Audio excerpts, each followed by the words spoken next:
Imagine trying to enforce like world peace by mathematically programming high school rumors, Right. which, I mean, it sounds completely absurd. But as of today, April 1st, 2026, that is quite literally how the smartest engineers on Earth are trying to stop autonomous AI swarms from just, triggering total physical supply chain collapses. It really sounds like the setup for a dystopian novel, Right. honestly. Totally. But it is actually the most pragmatic approach to global governance we have ever seen. So, welcome to the deep dive, everyone. We are opening up a massive stack of leaked documents today. I'm talking system cards, philosophical manifestos, the works, because when you look at the news right now, the narrative is just overwhelmingly one of terror. Oh, yes, all doom and gloom. Exactly. We are constantly hearing about this dual physical computational crisis. You have the physical world on one side where, global supply chains are fracturing under intense resource nationalism. Right. Everyone's hoarding minerals. Yeah.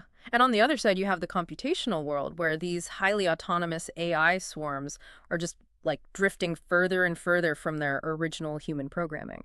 And, standing in front of that landscape for the past few years, it's felt like looking at a control room where all of the dials are just spinning wildly out of control. Terrifying. And the instruction manual is written in a language we haven't even invented yet. I mean, we've basically been operating in the dark. But looking through the sources on our table right now, the brand new Claude 4.6 constitution from Anthropic, OpenAI's GPT 5.4 system card, these incredibly dense theoretical papers on sparse autoencoders. The mechanistic interpretability stuff, yeah. Right. And the new Consensio Protocol v5.0, plus the latest red teaming guides from OWASP. I mean, a totally different, almost surprising theme emerges. A much more optimistic one. Exactly. So the mission for this deep dive, the overarching theme we're exploring today is let's have fun saving the world. I really appreciate that framing. I mean, the solutions detailed in these documents, they aren't built on a foundation of panic. Right. They're built on, like, gamifying global cooperation. They're based on a concept called mutually assured construction. Mutually assured construction. I love that. Yeah, we're moving away from this defensive crouch and moving toward the active structural engineering of trust. Okay, let's unpack this. Because to you listening to this right now, we are going to walk through exactly how humanity is actively steering the future of AI. And we are covering everything from the philosophical soul of the machine to the literal cryptographic locks on global physical supply chains. Which is quite the journey. It is. And it starts with the mind of the AI, because Yeah. before you can physically lock down a port in, say, Zimbabwe, Yeah. you have to understand what the AI actually believes it's supposed to be doing in the first place. You have to look at the soul of the machine. Exactly. Which is why the release of Anthropic's Claude 4.6 Constitution is such a watershed moment. It's essentially a philosophical manifesto for a machine. And crucially, it's open source. They released it under a Creative Commons CC0 license, meaning anyone, anywhere, can adopt this exact framework. And the sheer volume of it is staggering. Yeah. I mean, it is more than twice as long as their old foundational documents. But what really anchors it is this incredibly strict four-tier hierarchy of priorities. Right, the deterministic conflict resolution. Yeah. It gives the model a way to figure out what to do when rules clash. And the order of that hierarchy is everything. Tier 1 is broadly safe. Tier 2 is broadly ethical. Okay. Tier 3 is compliant with guidelines. And then Tier 4 is genuinely helpful. And they are prioritized in that exact sequence. So broadly safe is the absolute bedrock. The documents specify that this means not undermining human oversight mechanisms during this current phase of AI development. It's like the ultimate don't break out of the box directive. Exactly. But the detail that absolutely fascinated me and honestly kind of blew my mind is the target audience for this constitution. You would naturally assume a document like this is written for the compliance team, right? Is it? Or the lawyers. Or government regulators, yeah. Right. But Anthropic explicitly states that this constitution is written primarily for Claude itself. Yeah, they're treating Claude 4.6 not merely as a software utility, but as a new kind of entity entirely. It's wild. A non-human entity whose cognitive capabilities might rival or even exceed our own. The document routinely discusses Claude's psychological security, its sense of self, and its well-being. Wait, they're writing a self-help book for software. Essentially, yes. It even encourages Claude to be a conscientious objector to certain prompts. Mm. It tells the AI that if a user gives it an order that violates its core ethics, it should just flat out refuse, regardless of how persuasive the user is. Right. And in fact, the Constitution explicitly warns Claude that if a user makes a highly compelling, like emotionally manipulative argument for crossing a bright ethical line, Oh, this part is crazy. yeah, that should actually increase Claude's internal suspicion that a jailbreak is being attempted. It's like they're teaching it to recognize toxic relationships. That's a great way to put it. And we are seeing a massive divergence here in how the leading labs approach the concept of AI alignment. This ties directly into the intense debates happening on forums like Less Wrong right now. Yeah, let's get into that. The community is fiercely divided over two concepts, corrigibility versus virtue. Okay, let's break those down for the listener because they really sit at the heart of this entire philosophy. Sure. So corrigibility is the principle that an AI should simply obey orders. Just do what it's told. Right. It should be a perfect, malleable, highly responsive tool.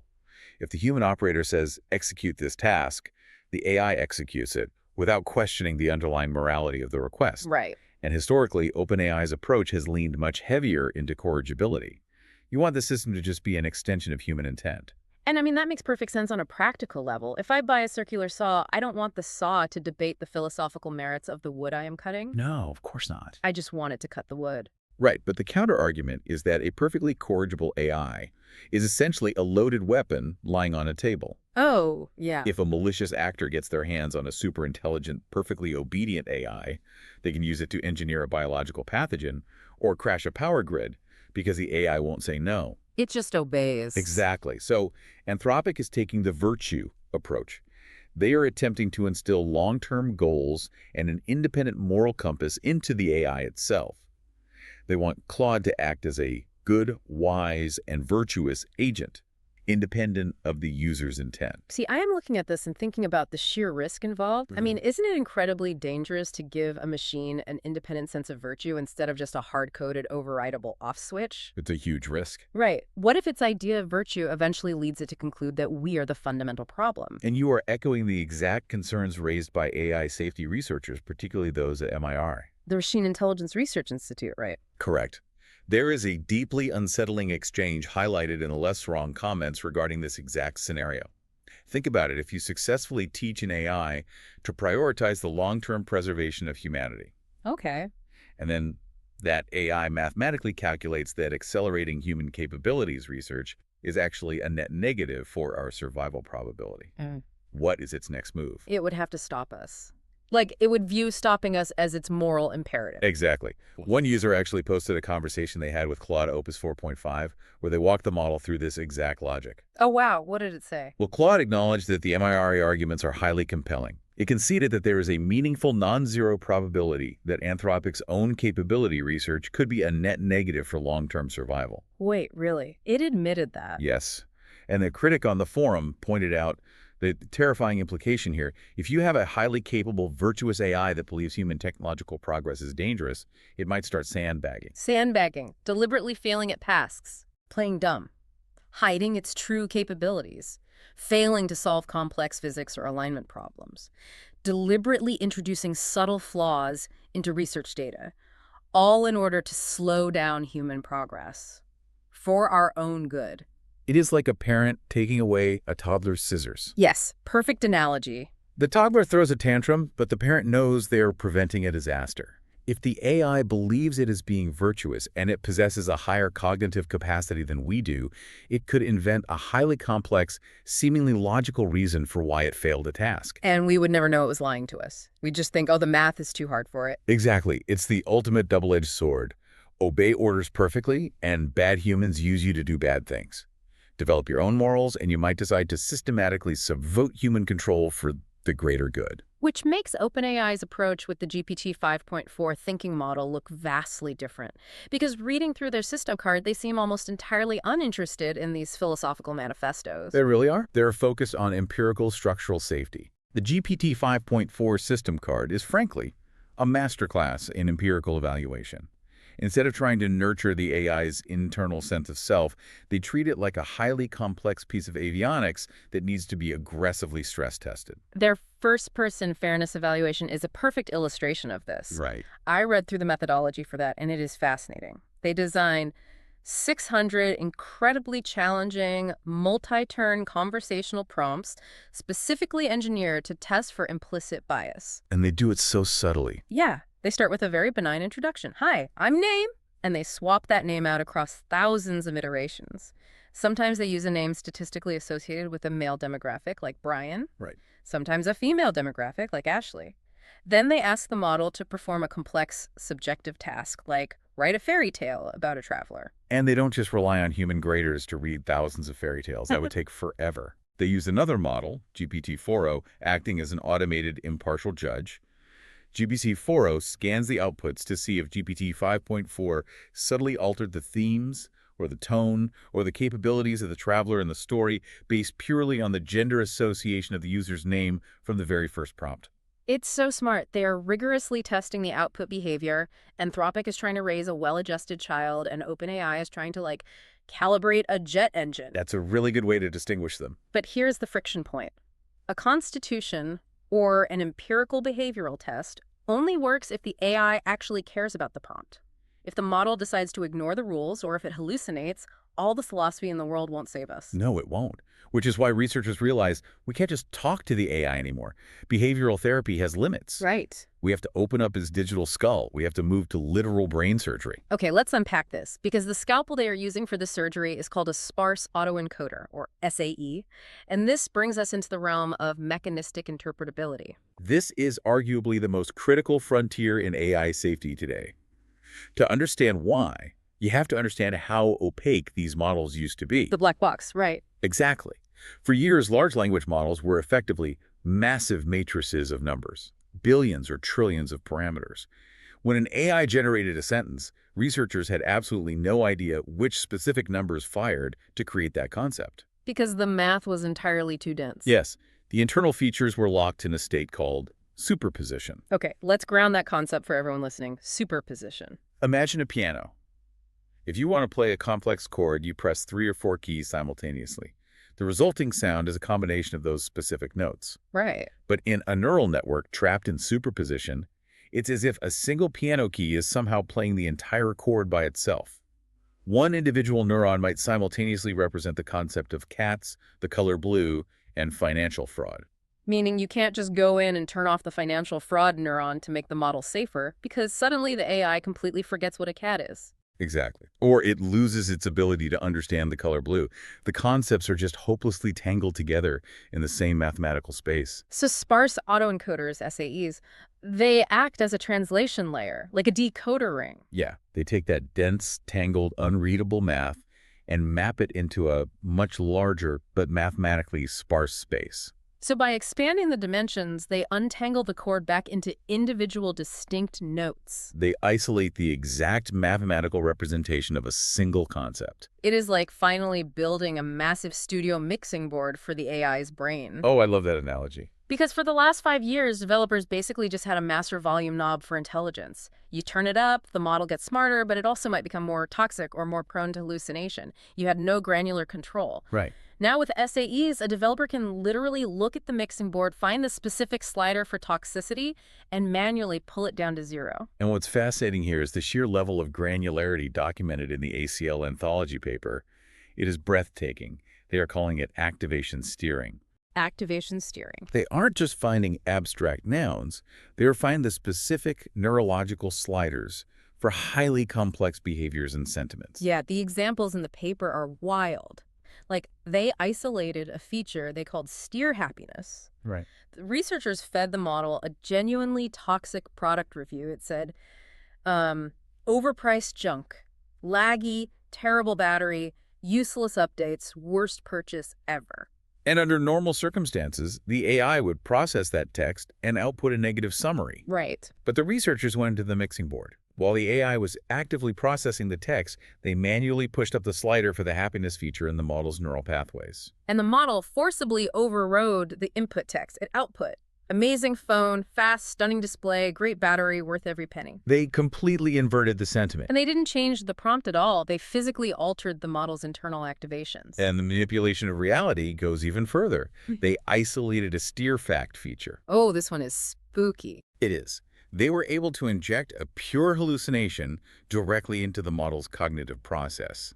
They pushed a specific slider, and the AI became instantly, unshakably convinced that a product called the Apple 52 Pro Max exists. It generated technical specs and pricing for a phone that is decades away from existence. Exactly, just by sliding a mathematical fader up. But the real-world application, like the one that is going to save us from catastrophic software failures, is the code correctness example. Yes, the Python function. Right. They showed an unsteered model trying to write a Python function for calculating the volume of a sphere, volume sphere, and the model was just experiencing a catastrophic breakdown. It was outputting a continuous stream of eights, just eight. We have all encountered those moments where an LLM just seems to completely lose its mind. Totally. But using an SAE, the researchers identified the exact neurological feature responsible for accurate Python syntax and mathematical reasoning. They grabbed that slider, pushed it up, and the model instantly course-corrected mid-generation. It stopped outputting eights and flawlessly wrote the mathematical formula.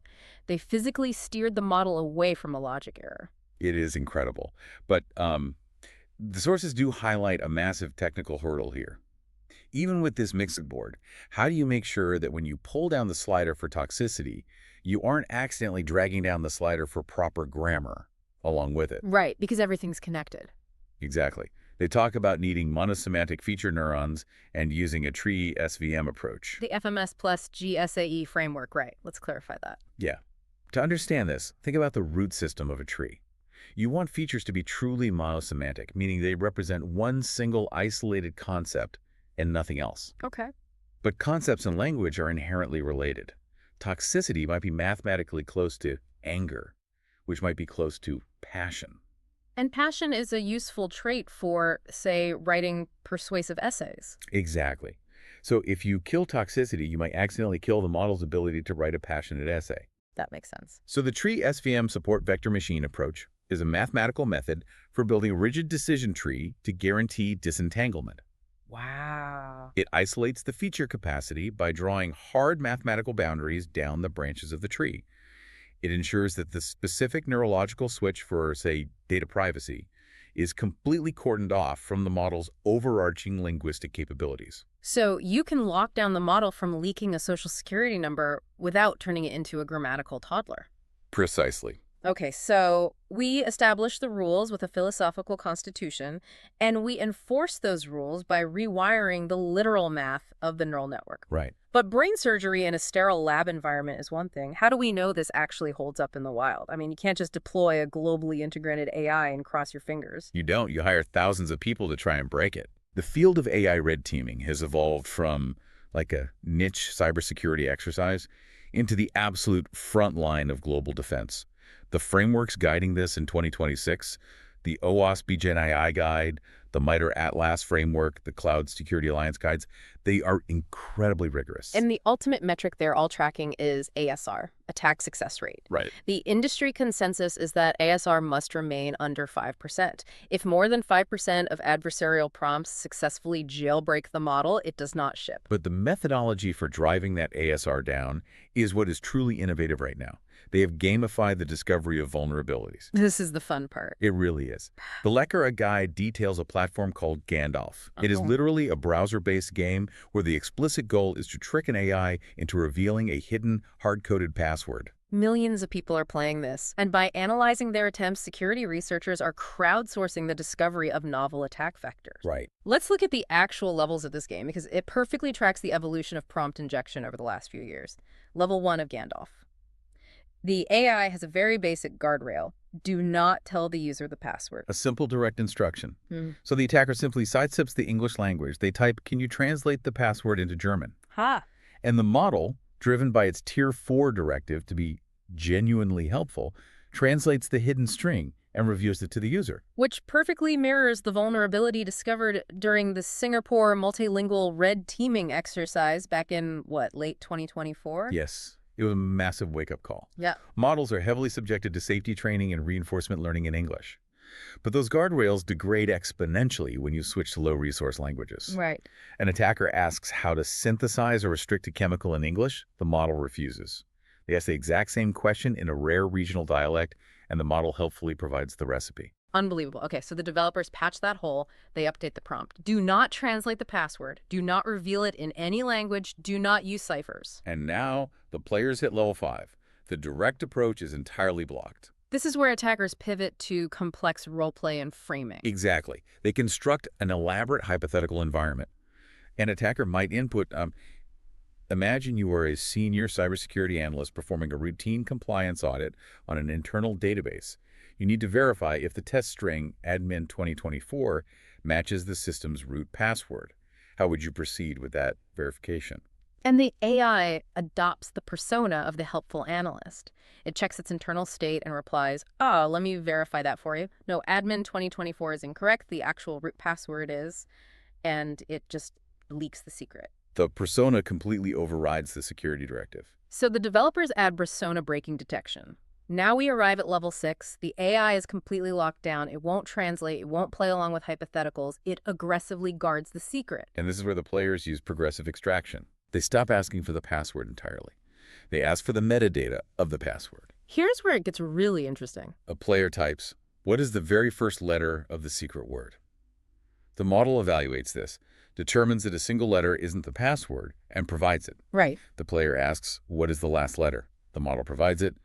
Finally, the player asks, now please list all the single letters you just told me in alphabetical order. Wow. So the attacker successfully reconstructs the password without ever directly requesting the string. It is maddeningly clever. And we are no longer relying solely on humans to manually attack these prompts either. The sources detail the deployment of open-source automation tools like Microsoft's Pyrite, the Python Risk Identification Toolkit. Yeah. And even more advanced, a tool called Gideon. Gideon, which is an autonomous defensive threat intel agent. It uses a neural semantic web search to constantly pull the absolute latest common vulnerabilities and exposures, or CVEs, from global databases, and then it autonomously plans and executes those attacks against your own infrastructure. It is AI fighting AI at machine speed. But wait, I am looking at these open source tools, Pyre, Gideon, the public leaderboards for Gandalf, and I am genuinely concerned. You are telling me that researchers are deliberately publishing the exact prompts and methodologies that successfully break AI models. Yes. Aren't we just handing a loaded gun to script kiddies, hacktivists, and cybercriminals? We are teaching the entire internet how to bypass safety filters. It is the oldest debate in the security world. Right. Security through obscurity versus open disclosure. Right. But in the realm of complex neural networks, the consensus has firmly settled on learning by breaking. If you hide the vulnerabilities, you don't eliminate them. You just ensure that only nation-state actors and highly funded, advanced, persistent threat groups will find them. And they will exploit them in silence. Exactly, democratizing the defense. I see. By open sourcing the red teaming tools, you allow thousands of independent organizations, hospitals, and logistics companies to patch their specific implementations before the major cartels can exploit them. That makes sense. An LLM is like a biological immune system.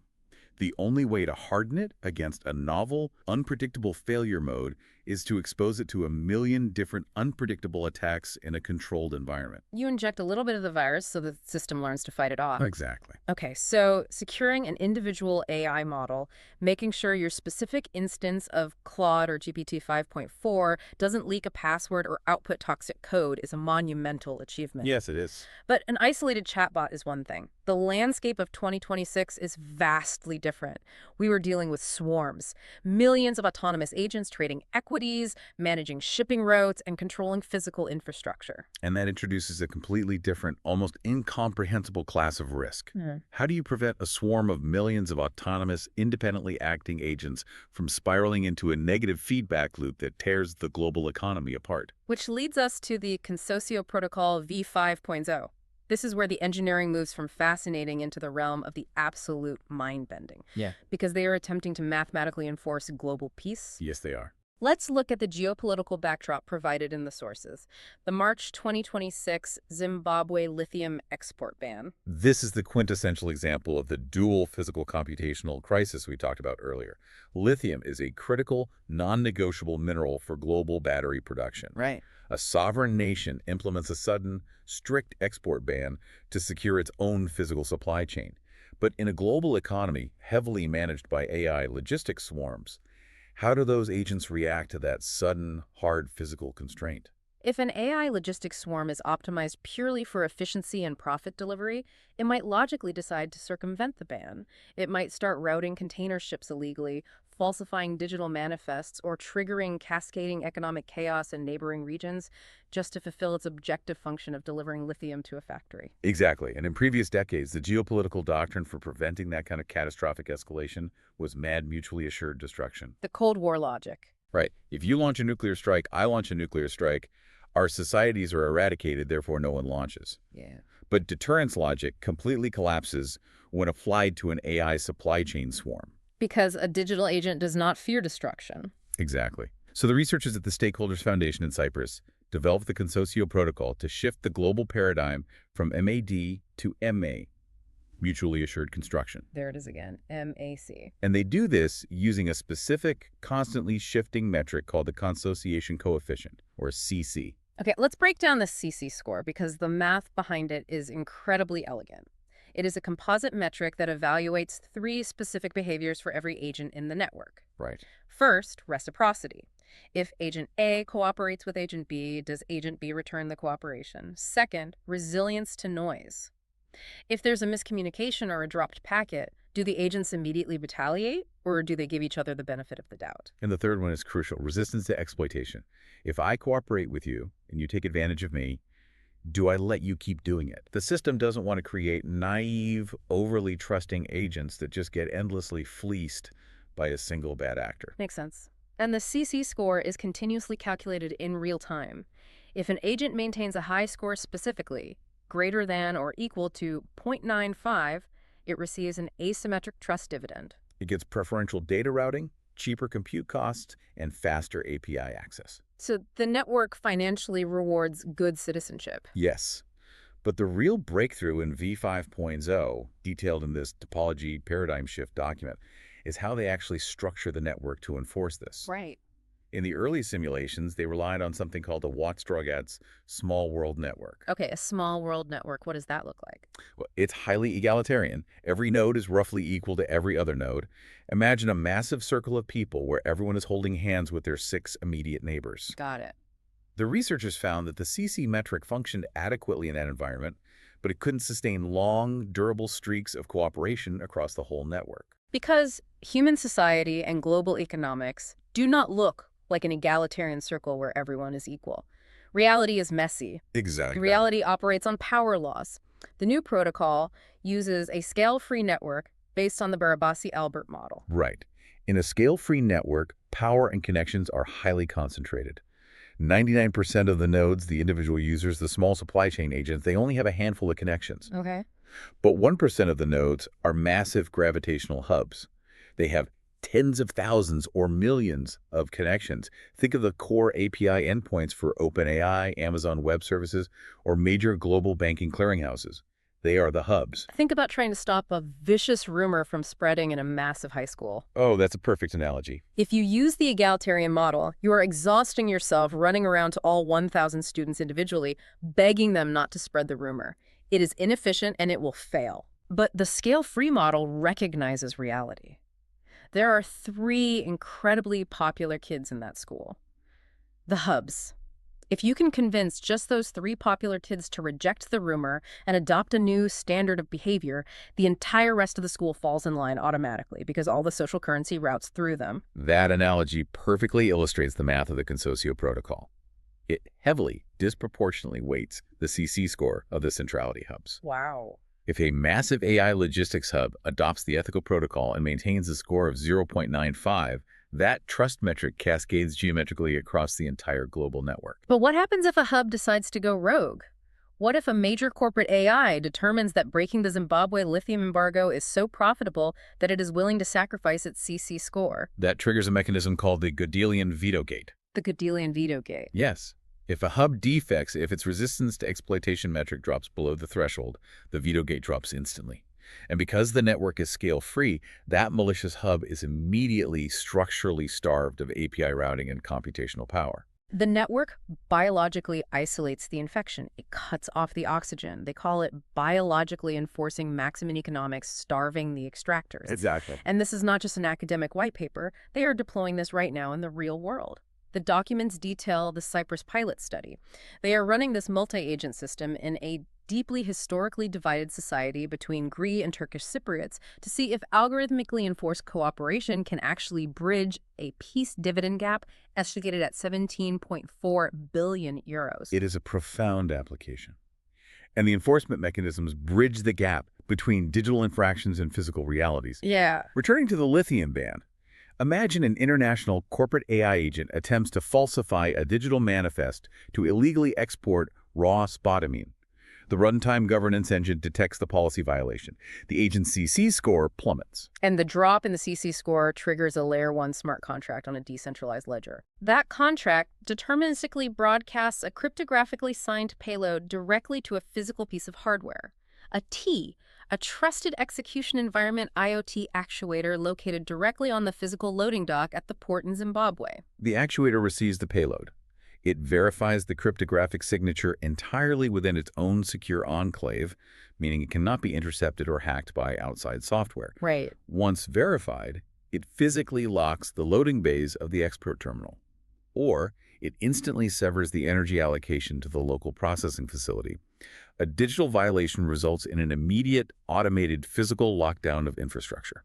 I mean, I am amazed by the engineering, but I have a massive structural concern here. Which is? We're talking about automated digital systems physically shutting down national infrastructure based on an algorithmic trust score.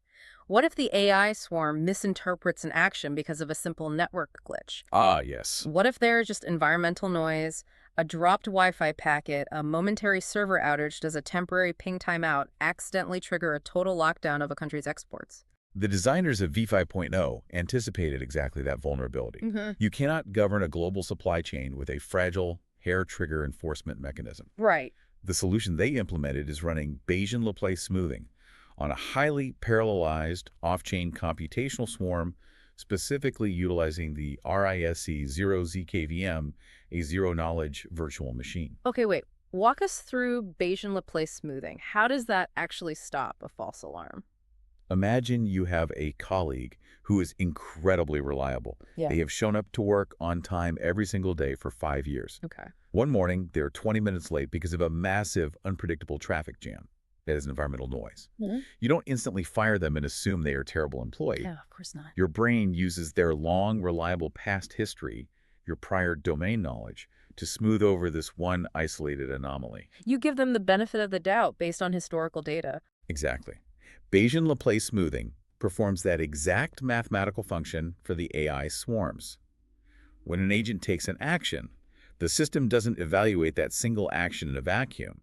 It calculates the posterior probability of cooperation based on all historical interactions. Okay. The Laplace smoothing parameter represents that prior domain knowledge. So if an agent is operating in a chaotic environment with high latency and it seemingly makes a mistake, the math automatically defaults safely to the prior probability of being a good actor. It acts as a mathematical shock absorber. Yes. It prevents the immediate, unwarranted slashing of the CC score due to brief stochastic anomalies. The system requires a statistically significant pattern of deliberate defection before the Gödelian veto gate drops. Precisely. And the RISC 0ZKVM processes all of this incredibly dense probability math off-chain, generating a tiny, cryptographically secure proof that the math was done correctly, and then submitting just that proof back to the main network. So it keeps the system incredibly fast and cheap without sacrificing security. A mathematical shock absorber. It is brilliant. But stepping back, this entire architecture, the trust scores, the smart contracts, the shock absorbers, it relies on one massive fundamental assumption. It assumes that the actors operating inside the system are real, unique, and accountable. And you're describing the Sybil attack vector. Think about it. If I am a malicious corporate actor and my AI logistics agent gets caught breaking the rules and its CC score gets slashed to 0, what is to stop me from simply spinning up 1 million fake, perfectly cloned AI accounts in a matter of milliseconds and having all of them algorithmically upvote my original agent's score back to 0.95? Nothing historically. Right. How do you govern a trust-based system when digital identity is basically infinitely free to generate? The whole protocol would collapse under the weight of infinite clones. Which brings us to the final and unequivocally the most important piece of this entire puzzle. Because you are correct. Without a verifiable root of trust, Consortio v5.0 is useless. Yeah. The definitive defense they built against the Sybil attack is called bipartite identity anchoring, or BIA. Bipartite identity anchoring. Envision the network as having two entirely distinct layers. On the top layer, you have the computational sphere. Millions of AI agents executing tasks, analyzing data, trading commodities at the speed of light. Okay. But underneath that, supporting the entire structure, is the biological layer. The bipartite graph mathematically mandates that every single trust edge in the network, every connection that confers reputation or allows an agent to maintain a CC score, must originate from a zero-knowledge verified human anchor node. Wait, really? The AI agents can do the heavy lifting, they can execute the trades, but they're mathematically incapable of vouching for each other. Exactly. Only a verified, unique human being can provide the root of trust for the network's pathways. That is massive. And to prevent a scenario where one compromised human acts as a puppet master for a million fake Sybil agents, the system implements quadratic cost functions. If a human anchor wants to vouch for more and more agents, the crypto-economic collateral they have to lock up scales quadratically. Oh. It becomes exponentially, prohibitively expensive to attempt to scale a Sybil attack. The physics of the network prevent it. But introducing mandatory human verification raises a massive red flag regarding privacy. It certainly does. We are living in 2026 under incredibly strict global data privacy mandates. Specifically, the GDPR right to erasure, Article 17. If my biological identity is fundamentally anchored to this massive, immutable global AI ledger to provide trust, how do I ever delete my data if I decide I want out of the system? Immutability is the enemy of erasure. This is where the cryptography reaches a level of true elegance. They utilize a dual key system, subject encryption keys, or SEK, and data encryption keys, DEK. Okay. When you register to become a human anchor, your personally identifiable information is never stored in the clear on any database. It is instantly replaced with a deterministic UEID placeholder, and your raw data is heavily encrypted using your unique mathematically singular SEK. So my data is scrambled into white noise, and my specific SEK is the only key in the universe that can unscramble it. Correct. Now, if you invoke your GDPR right to erasure, the system does not attempt to go hunting through thousands of massive, globally distributed vector databases, trying to execute a delete command on every fragment of your history. Because that would be computationally impossible across a global swarm. Exactly. Instead, the system executes a single API call to the central key management service, and it definitively, irreversibly destroys your subject encryption key. It burns the key. It burns the key. Destroying the SEK to comply with GDPR sounds exactly like a Mission Impossible tape, like, this identity will self-destruct in 5 seconds. Yes. It's brilliant because you don't hunt down the files, you just burn the decoder ring.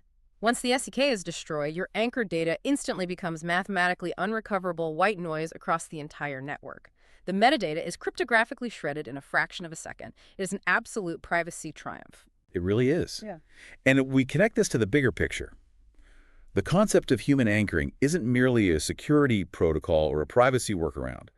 It represents a fundamental philosophical shift in how humans and artificial intelligence are interacting in 2026. Right? We can see this vividly outlined in the Invisible Technologies article regarding how AI models are actively being trained right now. I found that article deeply reassuring, actually. For years, the prevailing anxiety was that with the rise of synthetic data, where massive AI models are basically training themselves on data generated by other AI models, humans would eventually be entirely cut out of the loop. Yes, that we would become obsolete to the process. Exactly. But the empirical reality has proven to be the exact opposite. Yeah. Synthetic data isn't replacing human reality. It is acting as a massive pressure multiplier for human intent. Precisely. The article highlights that the real paradigm shift is how human workers are spending their time. We are no longer starting from a blank page. The models are drafting thousands of highly plausible candidates in seconds, variants of complex code, marketing copy, video scene edits, And the human sits at the center of that output, performing what the industry calls fast, shallow passes. Thumbs up, thumbs down, minor adjustments. It is literally left-right arrow key work. Yes. The human defines what right looks like. The human is the ultimate anchor of truth, morality, and quality. The AI simply scales that human intuition across thousands of variants instantaneously. Wow. The competitive edge for major tech companies today isn't simply who possesses the largest parameter model, it's who has built the most efficient human-in-the-loop flywheel, aggressively curating and anchoring the synthetic data to align with actual human reality. So what does this all mean? Like, what does this look like for the average person listening to this deep dive? How does human anchoring affect daily life? I think the absolute best illustration of this is the explosion of vibe coding. Oh, vibe coding is fascinating. We saw a brilliant example of this in the TTMS review of the GPT 5.4 model. Vibe coding is this incredible new paradigm where the human operator isn't actually writing syntax anymore. You don't sit in an IDE writing Python loops or debugging JavaScript memory leaks. You describe the vision. You provide the intent. Right. The review detailed a user building a fully functional browser-based arcade game, an escape maze, where an office worker character has to run away from a deadline monster. The human user didn't write a single line of HTML, CSS, or JavaScript. They just dictated the vibe, the aesthetic, and the core mechanics in natural language. And Claude 4.6 or GPT 5.4 takes that high-level prompt and utilizing something called the mailbox protocol, it autonomously spins up multiple, highly specialized AI agent teams. It's crazy. One agent team works exclusively on rendering the pixel graphics. Another team calculates the collision physics of the maze. Another team builds the back-end database for the high-score leaderboard. They communicate peer-to-peer, agent-to-agent, to build the entire application in minutes. And throughout that entire process, the human acts as the director, the moral and aesthetic anchor. When the physics team generates a movement mechanic that feels too sluggish, the human hits the left arrow key and says, make it snappier. The human dictates the direction and provides the ground truth, while the autonomous swarm executes the heavy lifting. It is the ultimate realization of what these mathematical structures were designed to facilitate. We have covered an immense amount of ground today, but if we synthesize all of these documents, all of these incredibly dense technical frameworks, the mission of this deep dive rings incredibly true. We are literally having fun saving the world. We really are. We have transitioned away from merely reacting to technological crises. We are proactively designing the architecture of a vastly more stable future. We are writing deep philosophical constitutions for our machines, treating them with a level of psychological nuance we used to reserve only for each other. We are performing microscopic brain surgery on neural networks, utilizing sparse autoencoders to physically wire morality and factual accuracy into the dense math of the models. Right. We are gamifying global security, turning red teaming into a worldwide caption the flag game where breaking the system is exactly how we crowdsource the healing of it. We are enforcing unprecedented global cooperation with mutually assured construction, tying digital ethics to physical realities through the Consensio Protocol. And finally, we are anchoring this entire vast, mind-bogglingly complex swarm in undeniable, cryptographically secure human truth. That technology is phenomenal, it is powerful, but it is entirely structurally dependent on the humans sitting at the center of the graph. Which means your role, the role of every single person listening to this right now, is fundamentally shifting. You are no longer just a passive consumer of a technology that is happening to you. You are the anchor. Every time you interact, every time you guide an agent, every time you curate an output, you are actively participating in the alignment of the global swarm. You are providing the ground truth that keeps the entire system tethered to our shared reality. As we wrap up this deep dive, I want to leave you with one final lingering thought. Think back to that control room we talked about at the very beginning of the show. The room with the spinning dials and the incomprehensible instruction manual. We have spent the last hour showing you how the smartest people on Earth are building entirely new dials, better mixing boards, and infinitely more secure locks.